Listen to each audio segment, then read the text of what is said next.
जा रहे हैं नाइन्थ की बायोलॉजी को स्टार्ट कर रहे हैं। चैप्टर नंबर 1 है, तो चैप्टर नंबर 1 का नाम है बायोलॉजी के साइंस। तो बायोलॉजी की साइंस को शुरू करते हैं। तो पहले हम लोगों ने साइंस को पढ़ा हुआ था। तो साइंस क्या था? साइंस के अंदर हमने पढ़ा था साइंस की डेफिनेशन में कि मुशाहदात, और मुशाहदात से फिर क्या हो जाते थे? तजर्बात। इन मुशाहदात और तजर्बात से जो अखज़ किया जाता था इल्म, उस इल्म को हम क्या कहते थे? साइंस। अब इस साइंस को हम डिफरेंट जो है ना सब्जेक्ट में डिवाइड कर रहे हैं। फिजिक्स है, उसके बाद केमिस्ट्री है, बायोलॉजी है और बाकी भी हैं। तो हम अब हमारी कंसर्न क्या है? बायोलॉजी। तो हम बायोलॉजी को पढ़ रहे हैं। तो ये बायोलॉजी है क्या? बायोलॉजी का तारुफ पढ़ रहे हैं हम। बायोलॉजी बेसिकली जो है ना एक यूनानी जबान के लफ्ज और दूसरा लफ्ज है लोगोस। इन दो अल्फाज से मिलकर बना है। बायोस का मतलब क्या है? जिंदगी। और लोगोस का मतलब क्या है? पढ़ना, मुतालिया करना, गौर फिक्र करना। तो बेसिकली अब जब हम बायोलॉजी को देखते हैं तो इसका मतलब क्या हो गया कि जिंदगी का मुतालिया। तो इसका लफ्जी जो मतलब है वो क्या हो गया? जिंदगी का मुतालिया। तो जब हम बायोलॉजी की डेफिनेशन को हम देखते हैं तो हम जिंदगी की बात नहीं करते, कि जबकि हम किस चीज की बात करते हैं कि जानदारों का मुतालिया क्या कहलाता है? बायोलॉजी।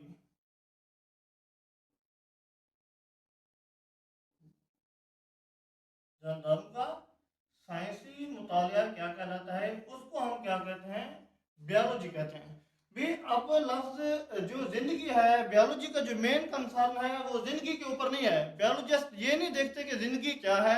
ये जिंदगी क्या है ये बताते हैं हमें मजहब के लोग, या फिर हमें बताते हैं फलसफर।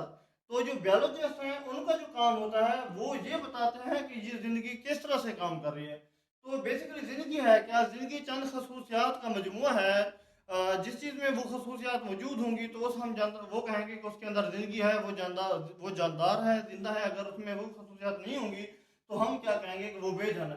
तो वो खसूसियात क्या है कि भाई जो जानदार होते हैं, जिनके अंदर ज़िंदगी होते हैं, वो सेल से मिलकर बने होते हैं। उनके अंदर या ग्रोथ हो रही होती है, अपनी तादाद बढ़ा रहे होते हैं, वो मेटाबॉलिज्म कर रहे होते हैं, अपने जैसे नए जानदार पैदा कर सकते हैं। कुछ के अंदर लोकोमोशन पाई जाती है, तो जीन उनके अंदर पाए जाते हैं, वगैरह वगैरह। ये चंद खसूसियात मैंने बताई हैं। ये खसूसियात किस चीज़ की अलामत है? ज़िंदगी की। ये खसूसियात जिसमें मौजूद होंगी उसको हम कहते हैं जानदार, और जिनके अंदर मौजूद नहीं होंगी उनको हम क्या कहते हैं?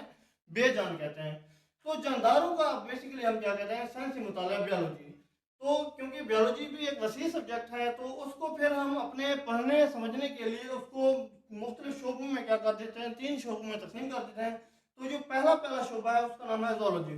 जोलॉजी जो है ना लफ्ज ये जू से निकला हुआ है। जू किस चीज़ को कहते हैं? जू कहते हैं जानवरों को, चिड़ियाघर को। जानवरों से निकला हुआ है। तो जानवरों का जो साइंसी मुताला है उसको हम क्या कहते हैं? जोलॉजी।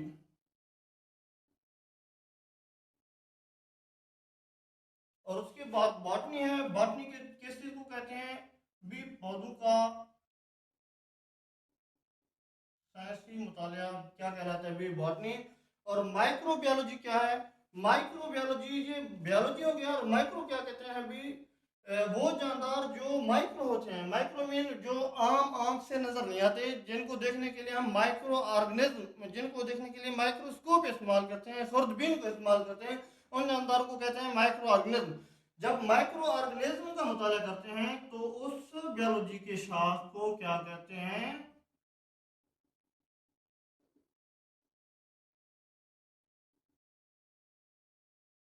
उसको कहते हैं माइक्रोबायोलॉजी।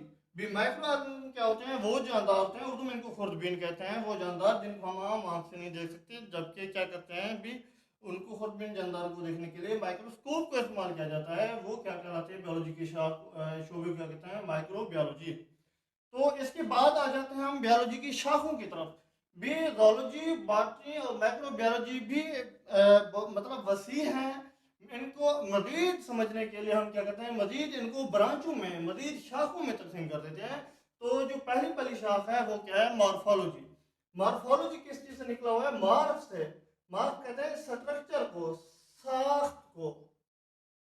जानदारों की साख का मुताला, जानदारों की बनावट का मुताला।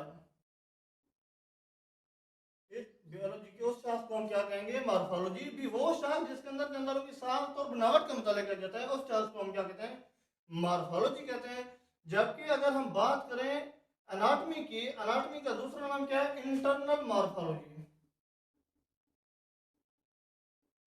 एक होते हैं एक्सटर्नल, दूसरी क्या होती है? इंटरनल।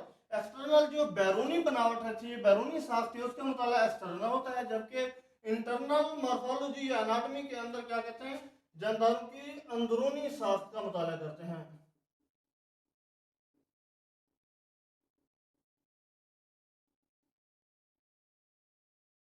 और उसके बाद क्या कहते हैं? नेक्स्ट क्या है? फिजियोलॉजी। फिजियोलॉजी किस चीज से निकला है? फिजिक का। भी जानदारों की जो साख है, जिस्म है, वो किस तरह से अफआल सरंजाम दे रहा है, वो काम किस तरह से कर रहा है, तो सरंजाम दिए जाने वाले काम का मुताला।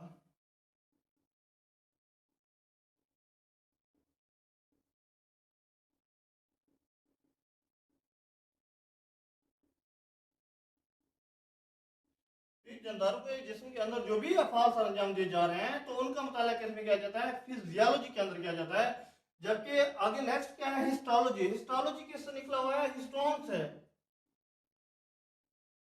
हिस्टोन किस चीज को कहते हैं? टिश्यू को। अब टिश्यूज का जो मुताला है, टिश्यूज क्या होते हैं? अब जब सेल हैं, सेल भी आम आंख से नजर नहीं आते, तो टिश्यूज को भी माइक्रोस्कोप की मदद से जब मुताला किया जाता है, तो उसको क्या कहते हैं? हिस्टोलॉजी। और फिर टिश्यूज होते क्या हैं? टिश्यूज एक जैसे सेल या एक जैसा काम करने वाले सेल मिलकर एक खास काम सरंजाम दें, फेर सरंजाम दें, तो उसको क्या कहते हैं? टिश्यू। टिश्यू क्या होता है? एक जैसे फेर सर अंजाम देने वाले सेल्स का ग्रुप क्या कहलाता है? टिश्यू। तो उन टिश्यूज का मुताला क्या कहलाता है? हिस्टोलॉजी। उसके आगे क्या है? साइटोलॉजी। साइटोलॉजी किस चीज से निकला हुआ है? सेल से। किस चीज से निकला हुआ है? सेल्स। सेल। तो सेल का जब हम मुताला करते हैं, तो उस बायोलॉजी की उस ब्रांच को क्या कहते हैं? साइटोलॉजी। तो हमने सेल को देखना है, सेल की साख को देखना है, सेल के अंदर सेल सब ऑर्गेनेलीज जो पाए जाते हैं, उसके अंदर जो साख्तें पाए जाते हैं, उनका मुताला किया जाता है। तो ये सारी चीजें जब हम पढ़ते हैं, तो बायोलॉजी की उस शाख को क्या कहते हैं? साइटोलॉजी। तो उसके बाद क्या है? Molecular biology. मॉलिक्यूलर बायोलॉजी क्या है? कि जिंदगी के मॉलिक्यूल का मुताला। तो जिंदगी के मॉलिक्यूल जिनको क्या कहते हैं? Bio molecules. बायो मॉलिक्यूल्स कौन कौन से हैं? उनमें कार्बोहाइड्रेट्स आ जाते हैं, प्रोटीन, लिपिड, न्यूक्लिक एसिड। तो ये जिंदगी के मॉलिक्यूल जैसे carbohydrate, protein, lipid, nucleic acid वगैरह का मुताला क्या कहलाता है? मॉलिक्यूलर बायोलॉजी कहलाता है। इसमें हम जिंदगी के मॉलिक्यूल का मुताला करते हैं। इसके अलावा इनसे अद्वियात की तैयारी और फिर जो है ना उनका इस्तेमाल और बाकी जो चीज़ें हैं मॉलिक्यूलर बायोलॉजी के अंदर हम स्टडी करते हैं। और जबकि इसके बाद क्या है? एम्ब्रियोलॉजी। एम्ब्रियोलॉजी के अंदर क्या है? Fertilised egg. फर्टिलाइज्ड एग से जानदार बनने तक जो भी मराहल हैं, उन सारे मराहल का मुताला बायोलॉजी की जिस शाख में किया जाता है, उसको कहते हैं एम्ब्रियोलॉजी। अब फर्टिलाइज्ड एग क्या है? फर्टिलाइज्ड एग ये है कि जब फर्टिलाइजेशन का अमल होता है, यानी कि स्पर्म और एग का मिलाप होता है, तो एग क्या हो जाता है? फर्टिलाइज हो जाता है। और उससे फिर डेवलपमेंट का अमल शुरू हो जाता है। उस फर्टिलाइज एग से मुकम्मल जानदार बनता है। तो उस मुकम्मल जानदार तक के जो भी मराहल हैं, उन सारे मराहल का मुताल्लुक बायोलॉजी के जिस शाख में किया जाता है, उसको क्या कहते हैं? एम्ब्रियोलॉजी। और उसके बाद क्या होता है कि एम्ब्रियोलॉजी के अंदर फिर जीनियाती मसाइल भी देखे जाते हैं। और इसके अलावा जो है ना, जो आज़ा बन रहे हैं, टिश्यूज़ बन रहे हैं, उन टिश्यूज़ का और आज़ा का बनना, इनका मुताला भी किया जाता है। इसके अलावा जो जीनियाती मसाइल हैं, जीनियाती मसाइल का भी उनका भी मुताला किया जाता है एम्ब्रियोलॉजी के अंदर, उनका मुताला भी किया जाता है। तो उसके बाद क्या है, बायोलॉजी की जो शाख है उसको क्या कहते हैं, जेनेटिक्स। जेनेटिक्स के अंदर क्या किया जाता है, जेनेटिक्स जीन से निकला हुआ है। तो इसके अंदर बेसिकली जीन का मुताला किया जाता है। जेनेटिक्स के अंदर क्या होता है, जो खसूसियात वालिदैन से औलाद में मुंतकिल होते हैं।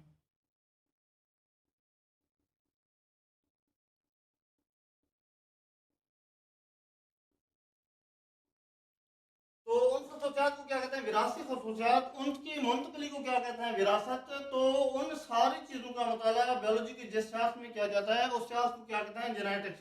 तो जेनेटिक्स के अंदर फिर जीनियाती मसाइल का भी मुताला किया जाता है। और उसके आगे जो है कौन सी ब्रांच है, पैलियोंटोलॉजी। पैलियोंटोलॉजी किस चीज़ को कहते हैं, पैलियोंटोलॉजी कहते हैं फॉसिल्स के मुताले को। भी फॉसिल्स क्या होते हैं, फॉसिल्स वो जानदार होते हैं जो नापैद हो चुके होते हैं।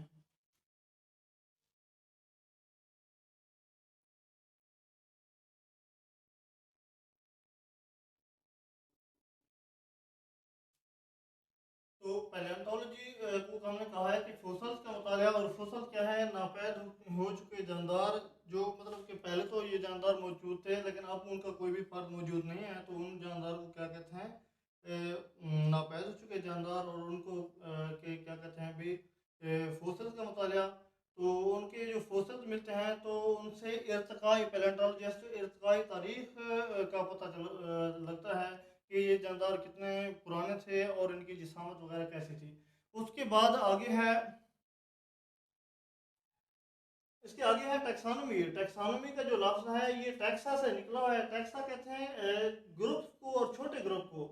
तो टैक्सा ग्रुप बंदी, इसमें टैक्सानोमी के अंदर ग्रुप बंदी की जाती है जानदारों की। और वो ग्रुप बंदी हम किस बुनियाद पर करते हैं, ये ग्रुप बंदी होती है जानदारों की मुमासलत और इख्तलाफात, मतलब कि मुशाबहात और इख्तलाफात भी। जो जानदारों एक जैसे खसूसियात वाले जानदार हैं उनको एक ही ग्रुप में, जो मुख्तलिफ खसूसियात वाले हैं उनको मुख्तलिफ ग्रुप में रखा जाता है। इस अमल को क्लासिफिकेशन कहते हैं, जानदारों की ग्रुप बंदी को। तो ये सारी चीज़ों का मुताला किस में किया जाता है, टैक्सोनॉमी के अंदर। और उसके बाद है इकोलॉजी। इकोलॉजी किस चीज़ से निकला हुआ है, इकोसिस्टम से निकला हुआ है। इकोसिस्टम क्या कहते हैं, जानदारों और माहौल के माबैन ताल्लुक को क्या कहा जाता है, इकोसिस्टम। तो इकोसिस्टम के अंदर फिर हम क्या देखते हैं, जानदारों की वैरायटीज देखते हैं, उनका बचाव और उन माहौलियाती जो मसाइल हैं, इन सारी चीज़ों का मुताला क्या कहलाता है, इकोलॉजी। इकोलॉजी के अंदर क्या जाता है। और नेक्स्ट जो ब्रांच है वो है मैरीन बायोलॉजी। मैरीन समंदर से निकला हुआ है। मैरीन समंदर के पानी के अंदर जो भी जिंदगी मौजूद है, जो भी जानदार मौजूद है, उनका मुताला क्या कहलाता है, मैरीन बायोलॉजी।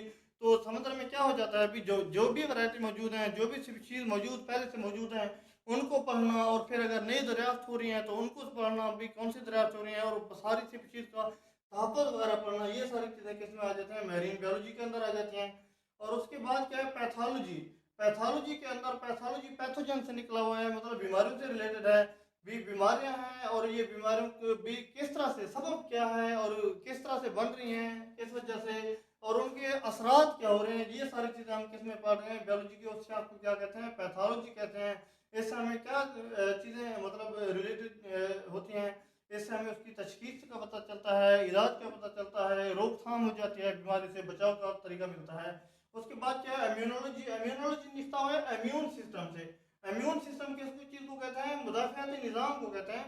तो उसके कौन से हिस्से हैं और बीमारियों के खिलाफ उनका क्या किरदार है। तो इम्यून सिस्टम के अंदर हम देखते हैं कि मतलब कि वैक्सीनेशन का अमल, और कुछ बीमारियां ऐसे नहीं होती हैं जिनको ऑटो वैक्सीनेशन, ऑटो इम्यूनिटी हासिल हो जाती है, फिर उनका इलाज है। तो इम्यूनिटी के लिए तो मुदाफ़ाती निज़ाम के हिस्सों और बीमारियों के खिलाफ उनका किरदार क्या कहता है, इम्यूनोलॉजी। इसके अंदर वैक्सीन वगैरह को हम लोग देखते हैं। फार्माकोलॉजी क्या है, फार्माकोलॉजी फार्मा से निकला हुआ है, अद्वियात, अद्वियात से निकला हुआ है। जैसे कि फार्मेसी देखते हैं, अद्वियात वाली जो स्टोर होती है, तो फार्मा अद्वियात और उनके जिस्म के ऊपर जो असरात हैं, तो उसको क्या कहते हैं, फार्माकोलॉजी। और ये फिर एंटीबायोटिक्स हैं और उनके इस्तेमालात हैं और बाकी जो अद्वियात हैं, वो इन सारी चीज़ों का जो है ना मुताला किस चीज़ में आ जाता है, फार्माकोलॉजी के अंदर।